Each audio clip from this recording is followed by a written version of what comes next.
আপনারাও উদ্যোক্তা হতে পারেন আমার মতো। আমরা আসলে মেয়েরা সব পারি, আসেন আমরা সবাই উদ্যোগ নিয়ে কৃষিকে এগিয়ে নিয়ে যাই এবং সারা বিশ্ববাসীকে দেখিয়ে দেয় যে আমরা আসলে অনেক কিছু পারি।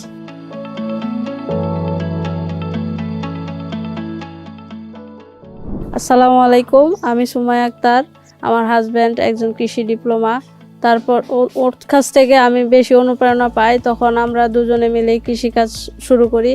তো গত সিজনে আমি যা দেখলাম, আমার ভোরো সিজনে আমি ধান লাগাতে অনেক লেট হয়েছে লেবারের কারণে। লেবার পাওয়া যায় না, তারা সঠিক টাইম মতো আমার চারা রোপণ করতে পারে নাই।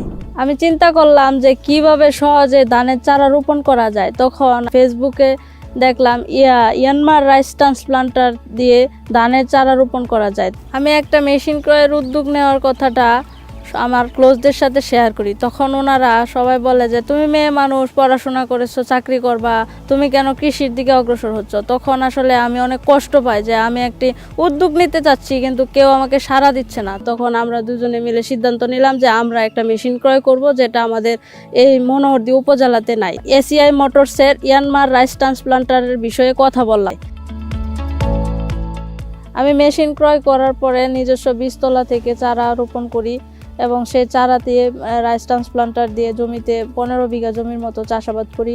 তাতে দেখলাম যে আমার জমির চারা থেকে চারার দূরত্ব 25 সেন্টিমিটার, সারি থেকে সারির দূরত্ব 30 সেন্টিমিটার, যা হাতে লাগালে অনেক সময় মিস্টেক হতো, কিন্তু আমি এখন সেই মিস্টেকটা হচ্ছে না। ধানের চারা লাগানোর ক্ষেত্রে আমি যা দেখলাম যে হাইব্রিড ধানের ক্ষেত্রে 1 থেকে 2টি গুছা দিলে আমার ধান অনেক সুন্দর হয়। তখন আমি মেশিন দিয়ে 1 থেকে 2টি চারা রোপণ করা যায় একসাথে। আবার যদি মনে করি দেশীয় জাত যেমন 28, 29 এগুলা যদি রোপণ করি তাহলে 4-5টা চারা একসাথে দেওয়া যায়। মানে মেশিনের এরকম ক্যাপাসিটি আছে, আমি যদি ইচ্ছা করি একটা দিব তাও নিতে পারবে, আমি যদি 5টা 4টা ইচ্ছা করি দেওয়া যাব তাও সে নিতে পারবো আর কি। ইয়ানমার রাইস ট্রান্সপ্লান্টারের মাধ্যমে ধান রোপণ করাতে আমি যা দেখলাম, প্রতিটি ধানের চারার যে লাগানোর গভীরতা সেটি 1 ইঞ্চি পরিমাণে সমান থাকে, যার কারণে ধানের কুশির সংখ্যা অনেক বৃদ্ধি পায়, যেটি আমাদের ফলন বৃদ্ধিতে অনেক সহায়তা করে। হাত দিয়ে রোপণ করলে 1 একর জমিতে 12 থেকে 15 জন লেবার লাগতো। সে জায়গায় আমি এই রাইস ট্রান্সপ্লান্টার দিয়ে রোপণ করতেছি বিদায় আমার একজন লেবার দিয়ে 1 একর জমি খুবই সহজে অল্প সময়ের মধ্যে লাগাতে পারতেছি এবং ডেইলি আমি 3 থেকে 4 একর জমি ধান রোপণ করতে পারি, যা খুবই সময় উপযোগী এবং সাশ্রয়ী।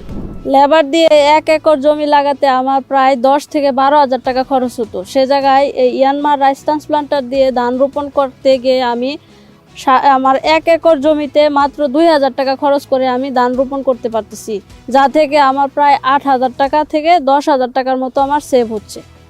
আমি আমার 15 বিঘা জমির বীজতলা নিজেই তৈরি করেছি এবং সমলয় পদ্ধতিতে 30 বিঘা জমির মতো আমি অর্ডার পেয়েছিলাম। সেই 30 বিঘা জমির বীজতলা আমি নিজেই তৈরি করেছি। দেখেন এখানে এই চারাগুলো 21 দিনের চারা, যা আমরা মেশিনের মাধ্যমে লাগাতে পারতেছি খুব সহজেই। অসংখ্য ধন্যবাদ জানাই এসিআই মোটরসকে এই জাপানি প্রযুক্তির ইয়ানমার রাইস ট্রান্সপ্লান্টার আমাদের দেশে নিয়ে আসার জন্য।